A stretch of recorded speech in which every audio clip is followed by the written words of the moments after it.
Hi guys, it's Amajot here, and we are here for another episode of my self-love series where I am talking to awesome, ordinary and brilliant people about self-love. And I say ordinary because self-love doesn't have to be something that's way up in the stars or only certain people can accomplish.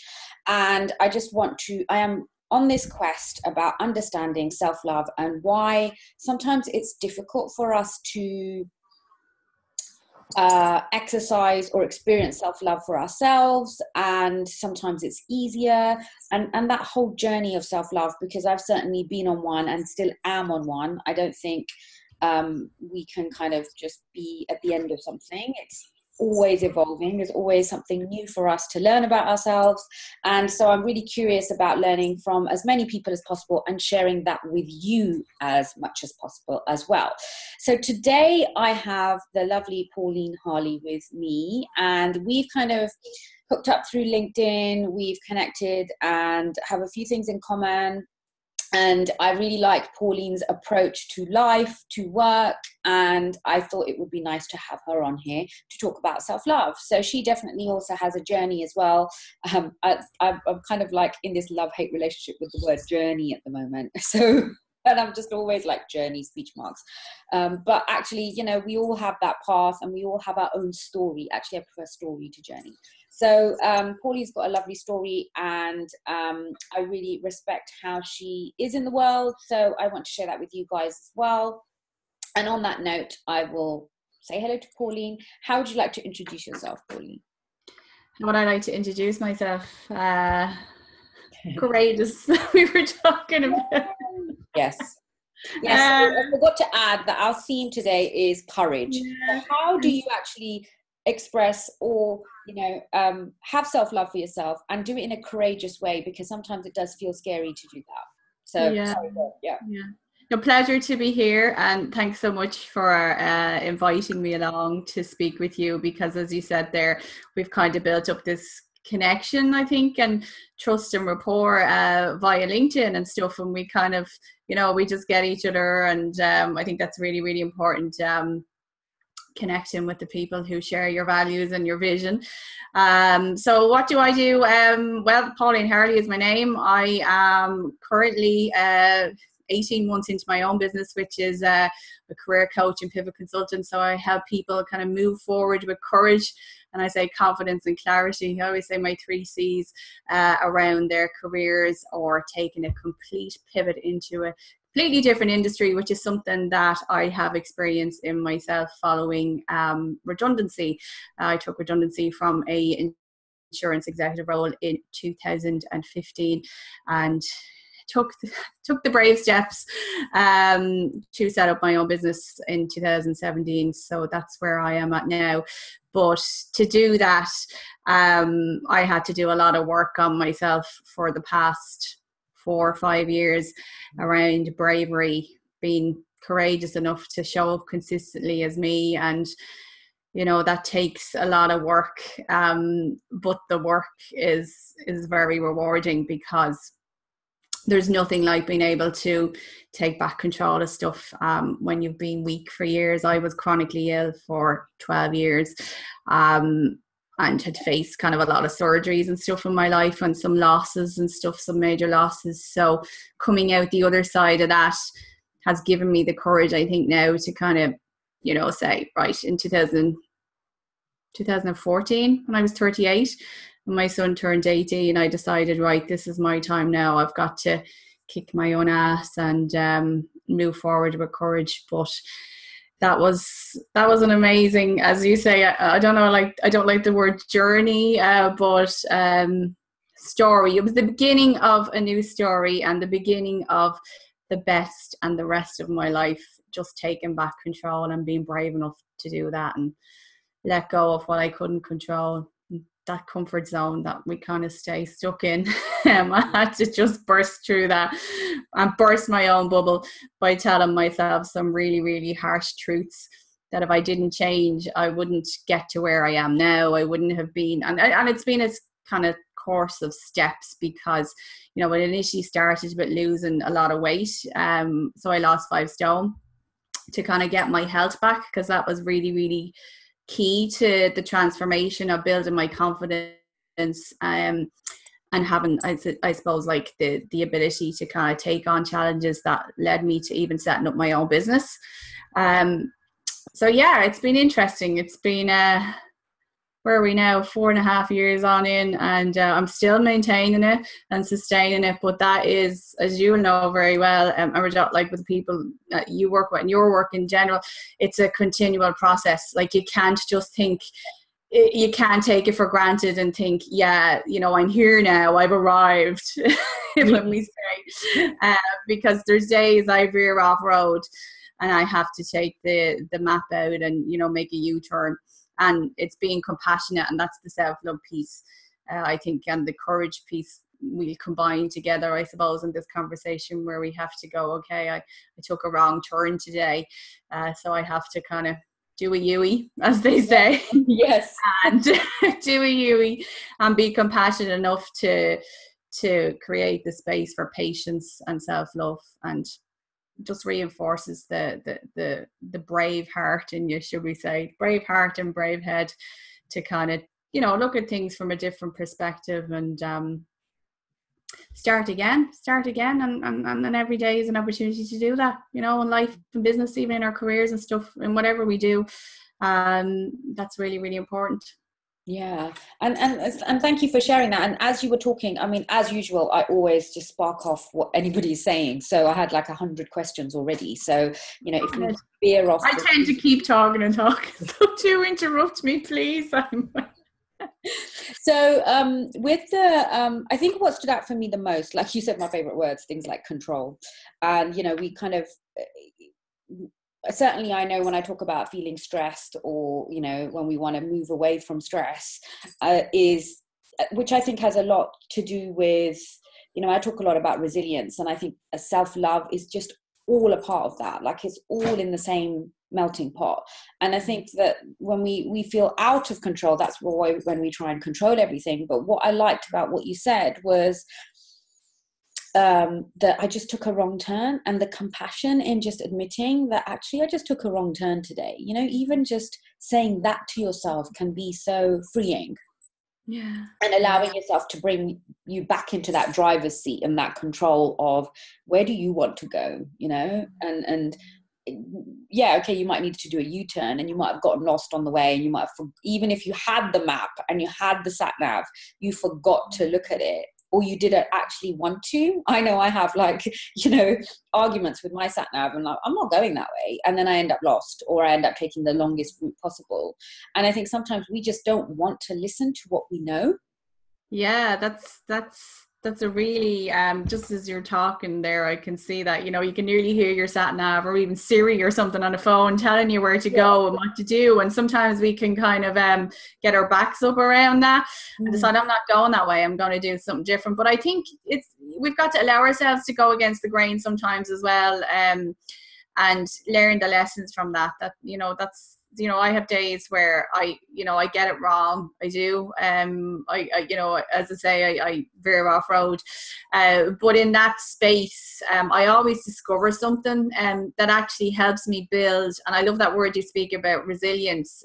Resilience is just a piece that I do a lot of work on with people. But in that space where I veer off road and mess up effectively, I do always find a piece which actually builds my emotional resilience, and I just think it's important to acknowledge that, like, there's so much learning in taking a wrong turn. Absolutely. Oh, and just the experiences you end up having, and the people you might end up meeting. And, you know I sometimes, when I take the long route, I end up on the scenic route, and I love exactly. Through trees is like my favorite thing. Like, I love driving and I love trees. So driving through trees and, like, you know, just the kind of the off-road stuff, I just love it. And it's like, I wouldn't have found this if I hadn't decided to veer off road. So I think the experience is definitely, and like you said, the emotional resilience of as you said, sometimes in that space of getting a little bit lost, we create more self-love for ourselves in the process, you know. Absolutely. So before I go into the kind of theme in terms of courage, and maybe it'll come up anyway, My first question, I guess, for you is, what is your definition of self-love? Okay, so what is my definition of self-love? It is being just brave enough to let go of preformed, I suppose, judgments and ingrained beliefs I have about what people think of me. Um, I know we spoke about this before, and I don't like to use the word authentic because it's so overused, but it's being able to just do me. Somebody said to me before, I was raw and real, and they said to keep staying that way. So I like that, raw and real. They said raw, R-A-W-L. They made up a new word for me. So I like to be raw, raw. So, yeah, that because when I can't just do me and be me, I get very internally conflicted, and it just becomes evident then that I'm. You can see it in my body language and stuff, you know. I can't not show up in a way that I have to portray something that's not me, because I think I did it for years. And one of my core values would be integrity. So I used to lie to myself for years about stuff that I knew in my life was going on, but I lied to myself about that. So I became so conflicted, and that's how I determined in everything in life, even in my former role and executive roles and stuff, where there was conflict with integrity or people weren't telling me the truth, it always manifested in horrendous ways in my life. And then I knew why I was so conflicted, because I wasn't telling myself the truth either about stuff that was going on. I was creating kind of lies and false evidence against the reality that was going to be. You know, I knew if I didn't take control of things in life, I was going to get sicker. My relationships were going to break down. Different things were going to happen. That you'd be willing to share? Sorry, what did you say to me? Do you have any examples of that when you say you were lying to yourself? Because I do resonate with that, and I'm just wondering if you had any examples that you'd be willing to share. Oh, low, you know, probably too many to mention. Yeah, I mean, one of the examples would have been, I suppose, when I was told I would probably be facing, I have Crohn's disease, so I was told I'd probably end up facing having a foot of my bell removed and subsequent spinal surgery because of my spine fused as well, if I didn't effectively lose weight and get my act together. And you know, I was horrendous lifestyle habits, ex-smoker, you name it, and I just lied to myself that, you know, these people were just kidding me. You know, I was okay, I was fine, that wasn't going to happen. I reacted viscerally, effectively, and I think we know in life when people react in that visceral way where they're in denial, it's usually because they know it's the truth, but they don't want to face it. And I got stuck there in that space for years. I'm probably fueled a lot of my disorders. And I'm not saying that anybody, don't get me wrong, with Crohn's disease or any other problems, that it's their fault, if you get me. But I know personally, I did manifest them in a way that kind of added fuel to the fire that was burning in my body with autoimmune disorders. But I think I just went into that space where the more I lied to myself about that, in the interim, it just put a band-aid on it, and it soothed it for a while, because I'm grand, I'm fine, that's not going to happen. You know, they're telling me lies. Who do they think they are? Again, like this whole space of them telling me what to do. But really, you know, at the time, because I was so conflicted, I couldn't distinguish between somebody telling me what to do and in context around, you know, we're trying to help you here, because I was so blindsided by my ignorance, I'll be honest with you, my own ignorance, that I couldn't distinguish between. It was always, they're just telling me what to do. And I always had this kind of inner rebel in me, I think, that constantly rebelled against anything that was good for me. I don't know, you know, so, you know, I'd still put the cigarette in my mouth, I'd still eat horrible food and cheap processed food, and I wouldn't do anything to better my life, because I think the truth was, I knew to better my life, I was going to have to create that space to really burst my own bubble. But bursting my own bubble was really when I started living effectively. But that's the whole courage piece. You have to be really brave enough to do that, because some people don't want to hear the truth. And those people were telling me the truth, like my consultants, my family, my friends, people who were concerned about, they were telling me the truth. But to me, it was like, back off. I'm not ready for this. But that's an important piece as well, because I see it even with people that I work with, even in their lives and their careers, because it's all connected. Like, it's all connected. Like, you know, whether you're an executive or a C-suite executive, or you're just somebody starting your own business, our careers and our lives are so interconnected. That sometimes we miss that piece, you know, of, you know, having to tell ourselves the truth and face harsh realities, and being compassionate in the process. So I think when I had to burst my own bubble, I had to slowly but surely forgive myself, if that makes sense. Daily, every morning, I'd say, I'm sorry this didn't work out the way it was supposed to, but today is a new day. Let's, you know, see what happens, see where we go. And thankfully, you know, in relation to my health, I regained it. You know, I'm not saying I'm cured, but I've regained it. And I've managed to put myself in the best physical and emotional condition. Emotional condition is more important to me than physical condition, because really, to me, it was the emotional fitness that brought on the physical fitness, that brought on the confidence, that brought on the courage. And that's really, really important, you know. Yeah, and I absolutely agree with you. Like, I talk about wholehearted, like, you know, Brené Brown's phrase, wholehearted living. And, even, you know, in my work, it's about physical, mental, emotional, and spiritual.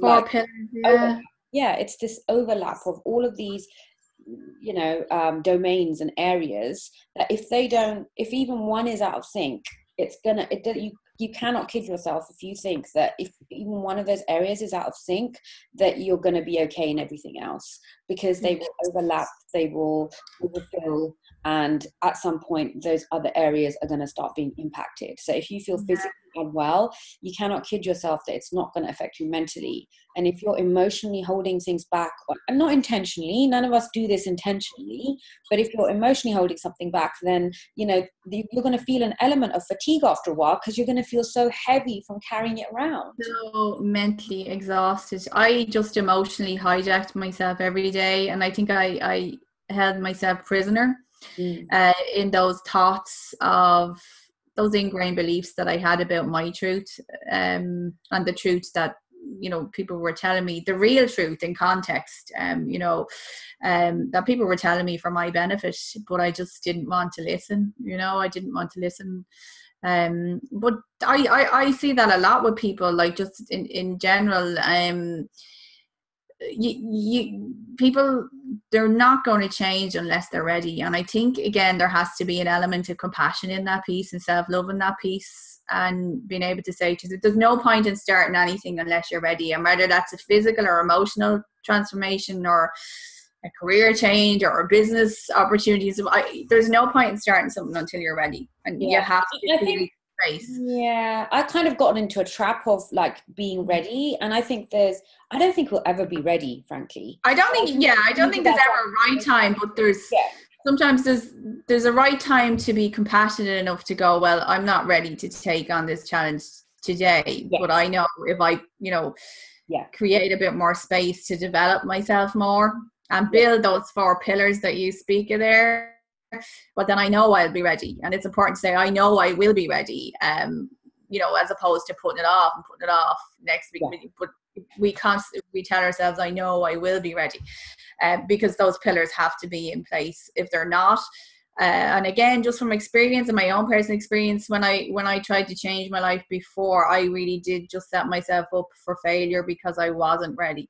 And that failure just led to even more lack of self-compassion, and self-love really went out the window then. So it's just that balance, isn't it, of forcing yourself to change something in your life. versus saying, okay, I know that this isn't great for me right now. And I think it's admitting, saying that I feel overwhelmed with my life, or I know that I need to leave my job, or I know that I need to sort my finances out, or my relationship isn't as healthy as I think it is with my loved ones or with my partner. And I think just acknowledging that it's not okay is that step forward, and doesn't mean that you have to fix everything straight away. It's the intention and the permission you can give yourself. Yeah, you've got to set the intention and then put the pillars in place and work on the pillar that needs the most priority first. And I suppose for me, that would have been the mental wellness, the emotional wellness, which really cemented everything else. Everything else, just like usually when you get the biggest one that's the priority into place first, everything else just slowly but surely starts falling into place. But patience and compassion. Yeah, definitely. Making that head and heart connection. And once you can learn to actually, that's one of the biggest things that I can, just to sense internal conflict, making that connection with your head and your heart, for me has been phenomenal, because I never used to create that space to slow down and feel what was going on in my head and my heart, if you get me. So now I just know, my body just tells me, and we always say trust your gut, trust your instinct, but I just know. But I think that has a lot to do with my value realignments that I do and check in with myself all the time. And again, 5 years ago, I never would have created that space in a form of self-love to do reality checks and value realignments with myself every couple of months to make sure I'm still going where I want to be, or even though I may not have arrived. But that's really important. Reality checks and value realignments with what matters most to us in life. And you're spot on. Like for me, it's everything is that alignment of heart and head, and alignment of the whole body. And it's actually listening to the body. And it's taken me a long time to not just listen to my body, hear it, and then act on it, which is what I think the definition of resilience is actually listening to your body, but then acting on it. And I think that, and I still trip up. I still trip up, and then I kind of bring myself back in again and again and again. So I'm curious about how did you do that? So I have my ways, but how did you align your heart and your head and start to listen to your body? I'm curious about that. How did I align my heart and my head? Yeah, and start that kind of listening to your body. And like you said, now it kind of tells you, you hear it. Yeah, I suppose like I do it now subconsciously without even thinking about it, because you've got me out there on the question. I'm like, I think I'm conditioned to do it. It's the time piece. It is that time piece where you hear a lot of people are time poor, and they might be money rich because of it. Don't get me wrong, but for me it was creating the space. I never created the space to sit down and work out what my values really were. For me, if the minute I become conflicted about anything in my life or my business or anything that I'm doing, my relationships or anything, I know that I live my life aligned with my core value, which is integrity. And I know I didn't do that before. So I think that just sends this sensation in my body. Instantly I can recognize it. Like if I am approached about something and there's something off about it, if I'm doing something and I don't feel like I'm being true to myself as well doing it, I have to just check in with myself and see what it is, because my body will just, I don't know, I think it's very individual for us all. I think we all have our own ways of identifying it. But I know, like, I get really agitated, and I know I'd say my patience with myself, and I start to feel that I lose the patience with myself, and I start feeling that conflict again. So anything that causes me to become conflicted or agitated, or not be patient or compassionate with myself, I know that there is a conflict somewhere with a core value, which is usually the integrity piece for me, which allows me to as we spoke about earlier before we came on here, around our boundaries, you know, and the minute people start, should we say, conflicting with boundaries as well, or breaching personal and professional boundaries as well, again, I get that tightness in my body. Maybe that's how I describe it, like a tightness in my body where I can feel myself kind of rearing up, and I have to call it out and view it from a different perspective, and see what is causing this. And it is that timepiece. It's creating that, giving myself the time to kind of dive into that, and explore it. Which is something I never would have done before. And it's something I see, like I've seen it in the work I do, where people they're so rash. Everything nowadays is instant. There's instant gratification for everything. We want answers. We want to know everything. We want it all now. So we don't create that time for ourselves to delve into stuff when we feel it in our bodies. We just ignore it because we are time poor. But the problem around ignoring stuff like that is, from personal experience, it does manifest. And it can manifest, I'm not saying necessarily in your health, but I know you do a lot of work on stress relief as well. But it can manifest as stress, which eventually, I am a firm believer, does impact our health. But it can manifest in our relationships with the people we love, our interpersonal relationships then with the people that we work with. And it just keeps gathering legs, you know, getting bigger and bigger and bigger and bigger. So for me to do it, it's the minute I feel the tightness or the, you know, rearing up on my body, like I can actually clench, like you can see me clenching there, you know, it's that sensation. I have to just step back before it fireballs and just, you know, explodes, and say to myself, what's causing this? And again, it's a reality check. It's a value realignment. You know, because I get really conflicted around my boundaries being breached. That's something, you know, I just even on social media and stuff, everything, you know, as much as I always encourage people, as we're talking about courage here, to be consistent and brave and keep showing up, especially in our businesses and our lives, and, you know, go for what we want. I get very conflicted when people breach my professional boundaries. And I call it out, like I call it out all the time, like people, because I don't know what it is. Maybe I'm learning so much about myself, like through practicing self-love over the past few years, that I think I'm quite introverted. I actually need to recover from people sometimes. I know I spoke about this recently, and I know you connected with the message. So that's something self-love has enabled me to do. It's enabled me to be compassionate enough that I am an introvert, even though I'm quite, a lot of people say to me, you're not, you're an extrovert. And I'm like, you can't judge me. You don't know. Like people say, how could you say you're an introvert?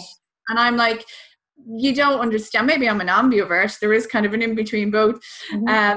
But I have to recover. Like I sometimes get to a point in the day where if I've been networking or I've been doing a lot of work with people and stuff, I have to say, okay, that's enough human interaction for today, and I have to switch off. And that's like, some people think, oh my gosh, that's so rude. You don't want to speak to people now. I'm like, no, that's me and my self-love, where I have to go, you know, there is certain points of the day or certain points of the week where I have to go to my alone space. And in that alone space, I reconnect with my head and my heart. And it is because my energy, I use a lot of my energy, as we all do in our businesses, just showing up in your business, you know, in your careers and our lives daily, depending on what roles we're in. Like you have to use a lot of emotional energy, which subsequently it drains physical energy. And being brave enough and courageous enough to say to myself, right, enough now. You know, and I do put boundaries in place around my professional roles, because I've had professional roles boundaries breached before, and I really get really conflicted around it, you know. So I just want to recap because you've given us so much content there. It's brilliant. And you know, just going back to, I think it's great, like that kind of the starting to give yourself, the two things I want to say there were about the recuperating with the rest. I'll come back to that, and the introvert, and then the you know, how you listen to your body and the clues and giving yourself time. And that's kind of exactly how it's how I work as well, in terms of, if you don't know your body, if you're not used to it, you do have to give yourself time to get to know the clues that your body's giving you. And then you can say, okay, I feel uncomfortable. Wherever that discomfort shows up in your body, you said it was the tightness. For me, it changes. Sometimes it's the tightness, sometimes it's my neck and shoulders, sometimes it's my tummy, it moves around. And it's just saying, okay, this isn't sitting well with me. What is that? Is it because I'm out of alignment with what I'm doing? Or is it just because I'm out of my comfort zone? And I think sometimes that can take... that's really important to be able to distinguish that. Yeah, because sometimes we can kind of pull back and say, yeah, this is not right for me, when actually it is right for me, but I'm just so not used to being out of my comfort zone. And I think that just comes with practice and just asking yourself again and again and again, like, really is it because I don't want to be in this room full of people? It comes with, you condition yourself to do it, like, but it doesn't happen overnight. I'm 4.5 years and I'm continually working on this, and as you say, it can, mostly I feel a tightness in my body, but yeah, my stomach would be another one that would rear up sometimes, but it depends on the situation, the who, sometimes it depends on the who and the what. And I think a really good exercise around that is for people when they're anticipating that they're going to probably come across triggers in them, depending on the who, the what, or the situation, is to nearly pre-anticipate before you go into it what set of values to bring with you into that space. I think you mentioned Brene Brown earlier. I don't know if you do you recall, she has this lantern that she talks about, and she uses like this 4:2 ratio of our values, and we put them into lantern, but you pick 6 values effectively, depending on the who, the what, or the situation that you're facing, okay? And in the lantern, you place those values, and the handle of the lantern is your core value, so your lead value. So in my case, it would be integrity. As I say, if it was a personal or professional situation I was going into, and I knew there was probably going to be triggers in it for me, what values would I carry into that situation to be able to show up calm and confident and courageous? But I came across it. I think I studied this, and we did this in my coaching diploma, and I'm nearly sure it was Brené Brown, but I've actually tried to find it online, but I can't. But it's kind of this piece around pick 6 values, and use the handle of the lantern as your core value, which leads the light or shines the way forward for you to walk into the situation. And for me, I kind of think of that like, if I'm going to meet this person that I know might kind of cause some triggers in me, head and heart values, which say I could pick 3 head values to bring into that situation with me, or 3 heart values. And once you get the right combination of what head and heart values to use, and condition yourself based on whoever it is or whatever it is that you're facing, you can show up more calm and confident. And that's just a little thing that I do. It might make sense to a lot of people, but it's an interesting one. I always think of that lantern and the handle being my core value, integrity, and what can I bring into that meeting or situation. And I was thinking, what if people haven't really done that much work on what their values are, or thinking that they don't know? And I think so. I'm sometimes like, but I don't know what my values are. And I think we do, because we kind of act on them, or we know. I think they change as well. Like, they do change as we get older. I think our core one is nearly always there, because I think our values are formed when we're very young, but we just don't realize that, So if people haven't spent a lot of time thinking about them and think, oh, well, I don't know. So what, is there something else that they could do? That's the interesting thing. People don't think about them. Yeah. I have had people have absolutely breakthrough moments when I've coached them around their values that they would never have ever considered in their whole life. And then it just all became very clear where the conflict was. People just walked away with their mind. I've worked with 16-year-olds, students, even coaching them, who had no concept of what. And I think the earlier, the better this work starts is, key. but they were just absolutely blown away.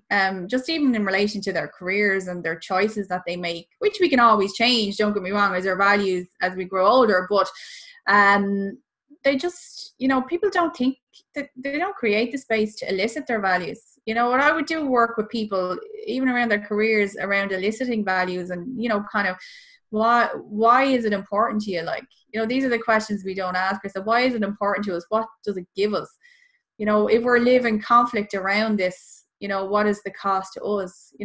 Just questions like that people don't, identify with, because again, we're a lot of us are time poor, and we don't create that space, Yeah, and I think if you haven't had a chance to look at your values, or it's just not something you've come across, I think even just having an intention before you go into a room that you think is going to be a difficult conversation or an unusual event, or it's going to trigger you in some way, then just having an intention can sometimes prompt that without realizing, and can be quite useful as well. And the other thing that you were talking about was, just being the introvert. I think it is useful to know how you are with other people's energy. Like, how are you if you spend all day with somebody?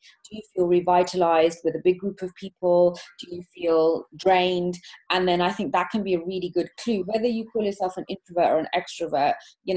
I think that's where the courage is saying, what, I've had too much now, or I've had enough. I need some downtime.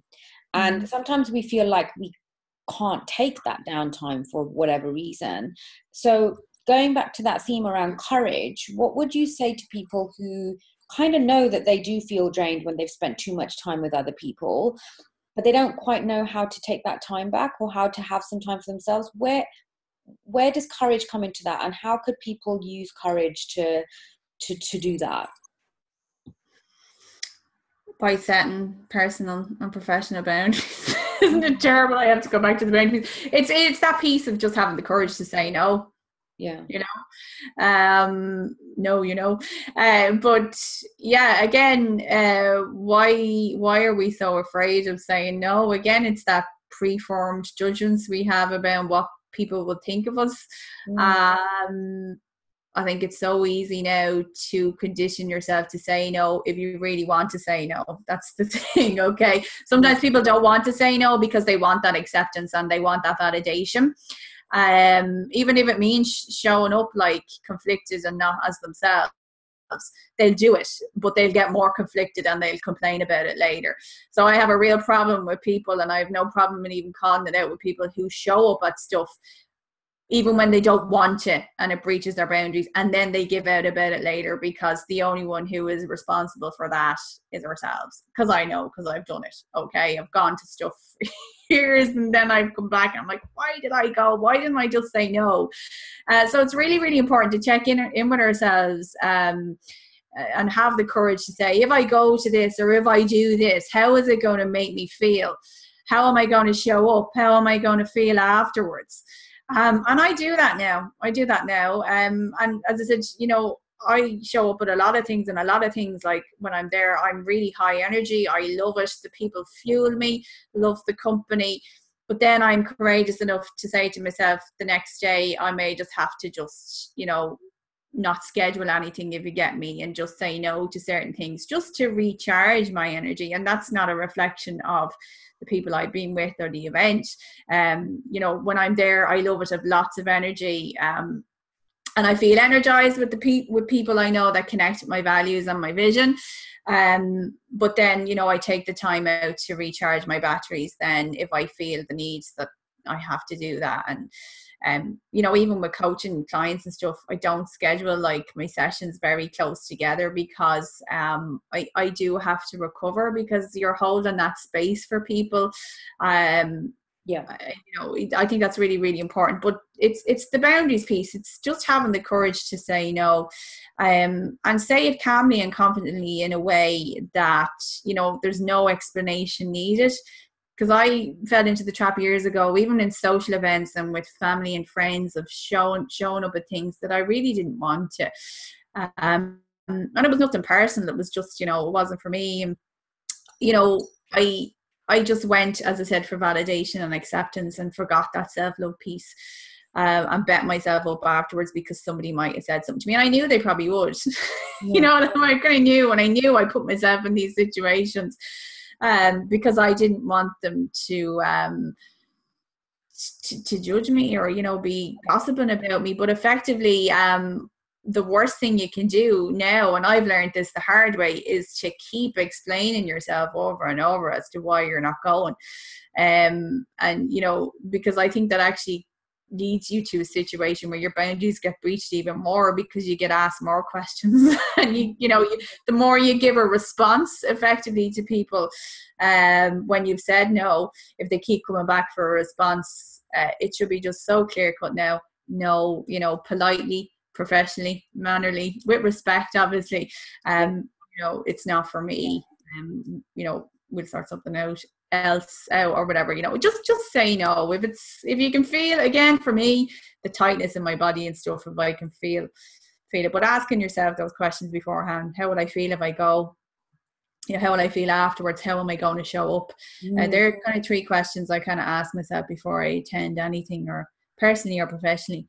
Yeah, great questions. Thank you. And as I've heard before so many times, no is a complete sentence. Yeah, it is. Yeah, it took me a long time to realize that. Oh, same here. And it's hard when you're used to always saying yes, and you're used to it's just people pleasing, isn't it? Yeah, people pleasing, exactly. Then you're going to want to explain yourself. So, and I think that's part of the progress and the process, is that you kind of, I don't think anybody can just turn around and go from always saying yes and putting other people first and people pleasing to just saying no. That's it. I think we go through the transition of that. So don't give yourself a hard time if you end up, like explaining yourself for a little while, but you've kind of, you've made the intention to start pulling back, to start getting back your energy and your downtime. And then you find yourself explaining yourself, okay, but then next time, that's okay. Next time you can just say no, and I think it's, you get better at it again. Being kind to yourself. Again, conditions towards it. So it becomes second nature now. Sorry. All right. We just become more conditioned towards it, and we just become more, I think, one with ourselves when we do it, and more comfortable doing it. But it is that whole piece, and really had to forget what I was going to say there around, whatever I was going to say there has now completely gone out of my head. My phone is on silent, but it's connected to my Mac, and it's. No, it wasn't. I was thinking about something there around something you'd said, and I was like, I'm sure it will come back anyway. Okay. Sure. So I know, and we're almost out of time. This is what happens with these interviews, but I've got a couple more questions. I've liked them, yeah. What are some of your self-love practices? Alone time, yeah. Alone time, walks, obviously. My physical training is self-love for me. So I just would train, go to the gym, put my earphones in, listen to good podcast or audiobook. I don't meditate, believe it or not, and I really should create the space to maybe take that on board. But for me, I kind of see my walks and my training nearly as my meditation. And again, it's very individual for people. So yeah, they're really, really, really important self-love practices that form the foundation of the courage that I have to show up in my life. So my training, my alone time, my recharge and my batteries, my family time, really important. I always, every week, just try to create that space to just shut everything off, phones off, with my husband as well, and just go somewhere and do something together. And it might be something as simple like a glass of wine in a cafe, sitting somewhere watching people watching going by, or again just a walk somewhere, but yeah, every day I think you have to have something, don't you, though, to look forward to. Journaling will be one, but I used to journal. Like, I have my gratitude journal that I obviously go back to, and I on the days that when I think things aren't going to plan, I pull out that journal, and I have one that I wrote in from the time I was doing my own physical and emotional transformation in 2014.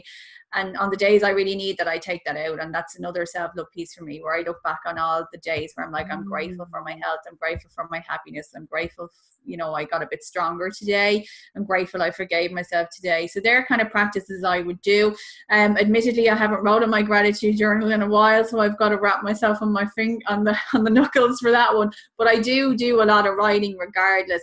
So writing for me has given me a lot of space to self-love and heal. And as I write, the more I write about my experiences in my life, my business, and my career, the more compassionate I become with myself, and the more emotionally resilient I become. So they would be research and evidence to show that writing actually does improve your psychological and emotional health. Like, it really does. So it definitely makes a difference for me too.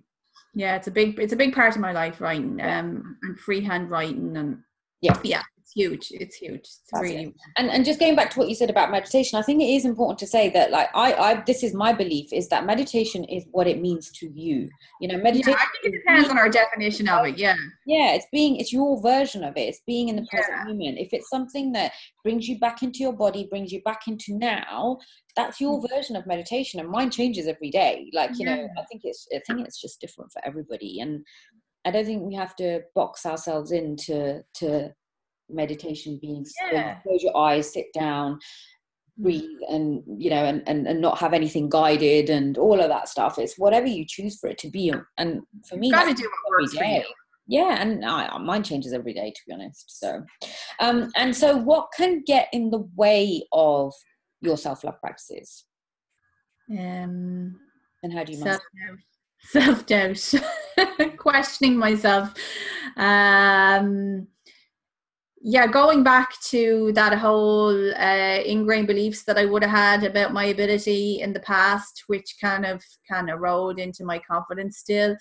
Even just little things like from years ago, from our childhoods and stuff, when maybe somebody said you couldn't do that, or you're not able to do that, or you're not capable. Believe it or not, like I still carry ingrained beliefs there. And as much as I'm resilient enough to be able to come out the other side of them now, I'm not naive enough to say that they don't show up and can rear their ugly head and cause me to second guess myself and second question my decisions that I make around my life and business. And I think I know when I start to do that, I have to kick my own ass and say, hang on a second, and go back to that place of head and heart again. Yeah. What am I telling myself? Is this my truth? What evidence do I have to support this? Self-doubt, imposter syndrome, it's massive. I think more women, unfortunately, suffer from it than men, but men do suffer from it, don't get me wrong, but I don't know, it's just that phenomenon that is imposter syndrome, where even when we're highly capable and highly competent at what we do, we still doubt ourselves, and that erodes into our courage to really reach our potential, so it's finding strategies to kick that out of us. Literally, I say the word kick, I shouldn't use that word, but just to send it packing when it shows up. But again, that's a practice that takes consistency and finding what works for us. And I do find that just recalling all the evidence to support my strength and success kind of puts that back in its box. Yeah. And what would you say, like, in and I think that consistently seems to show up whenever I ask that question. It is humanness, human nature. Exactly. And I think it's bringing ourselves back again and again with kindness and compassion. And what else might you want to say about courage in this situation, or just in the general view of self-love and courage? Courage for me, and I think from a lot of people, just from my work and my experience, starts with forgiving yourself. I think I know in the past I've kind of been like, sometimes if I'm stuck, I'm like, how? That's the word that comes up for me. So if somebody's thinking, how do I forgive myself? What would you say to them? How do you forgive yourself? It's really tough, because I'm trying to put myself back in that space like 4.5 years ago when I had to do it. And if you ask me then, how did I do it? Yeah, I kind of just think to myself, I get really emotional about this. I don't think there's a right or a wrong way. Again, like, it's very individual. It is letting go of what you cannot control and forgiving yourself for not being able to control stuff. Because there's things that happen in our lives that, I will be a bit of a control freak, I'll be honest with you. And even in my business and stuff, I try to control everything. Like, and I think we have to forgive ourselves and say, we have to be humble enough to know that there are things that we can't do. And we have to just say, I've got to leave that. I've got to pass that on, and I suppose for me, that's a big part of forgiving myself. Forgiving myself for not having the skills and the strengths to do something, but knowing that I have the skills and the strengths to do something that might be more important to me in the long run, if that makes sense. So yeah, again, like, when I made that significant transition in my life, it was, okay, so what can I now take back control of? And it's more empowering taking back what you can control than trying to control stuff in your life that you're never going to get a grasp on. Because it's just, you're going around in circles and circles. Why can't I control this? Because you're not meant to. That's the truth. It's not for you. And it's having that compassion piece. I'm working on what you're really good at, but having the humility and being humble enough to know, I'm not good at that. I need to let that go, instead of conflicting myself more, trying to, do something that's not you, to be something that's not you, but knowing the pieces that you can make, because the smaller pieces that you can take back control of build into huge transformations. I think people miss that piece, And what was go on, say that again. The smaller pieces of your life that you can take back control of just build into huge transformation eventually. And whether that takes 5 years, 10 years, 15 years, taking back small chunks. It's like Lego. Love it. Yeah. And can you think of some of, or one of the smaller things that you took control of that have helped you create that transformation, bigger transformation? One of the smallest things that I took control of was gratitude. It's one of the simplest things that people can do when you don't practice it. And people think it's all fluffy, practicing gratitude and attitude. No, I'm not saying all people. Some people, they're like, fluff, like, yeah, but it is just that is fluffy as well. Yeah, I get it. Yeah. But that whole gratitude, and just smiling. I used to walk around like, I think they probably would have ran a mile if they seen me 4.5 years ago. But just sharing your smile with someone else, or just having that whole approachable demeanor about you. Do you get me? Like, that whole being approachable without your boundaries being breached. Now, don't get me wrong, but just pleasant. Is that the word, pleasant? But gratitude has been a huge part for me. Like, every morning, that transformation, just writing in that gratitude journal, in the morning and at night. What am I grateful for on my first breath this morning? What am I grateful for before I close my eyes? And even if I don't write it down now, as I said, I need to get back into the practice more. I always do just think about it, when I get up in the morning and before I go to bed. And how has that allowed you, and certainly for me as well, like, gratitude's been massive. I'm so ungrateful for years I was so ungrateful about how actually blessed I was, even though I couldn't see it at the time, but that's because I was so conflicted and telling myself lies. I didn't think. And actually, I think a clue to not feeling grateful can be when you might be judging yourself. Yeah. So it's, and if you think of, if you're thinking nothing's going your way, and why is it like this for me and not anybody else, or it's not working out, then I think a clue can be to say, where might you be judging yourself? And as soon as you can identify that and say, okay, I don't need to judge myself on this, or however you might need to let go of that, and maybe that's getting some help, maybe it's saying, writing it out, or just saying, I don't need to judge myself like that, then the gratitude also then becomes easier, I think so, yeah. And I think, a piece around that would be when I say I don't need to judge myself on this, because to be honest with you, there'll be enough people out there to judge me on it if they want. So I'm not going to, carry more of the load in me, in my head, in my heart, by judging myself, in a way that like just brings me down. Like, let others judge, let them to their lives, let them, the judgment is never about you. I that's one of the biggest lessons I have learned. The judgment has never been about me. It's usually because it's reared up something in somebody else's life, because I know, because when I made judgments, I'm being brutally honest and humble enough to say this, when I made preformed judgments about other people in a negative kind of tone or a negative kind of way, I always knew it was about me. It was always highlighting something in me. And it's being courageous enough to admit that to yourself. Absolutely. And so how would you say, like you said that the gratitude was the small change that you made that led to a bigger transformation. What was that bigger transformation for you then? Where I am now, and I'm still growing physically and emotionally. I think I'm always evolving. I never box myself into saying I've reached where I want to be. Okay, I'm not one of these people who sets massive goals, because I get conflicted then if I don't reach them. So what I try to do is measure my definition of success, which to me is when I get up every day, how am I feeling in myself physically and emotionally, spiritually, all those pillars that we talked about.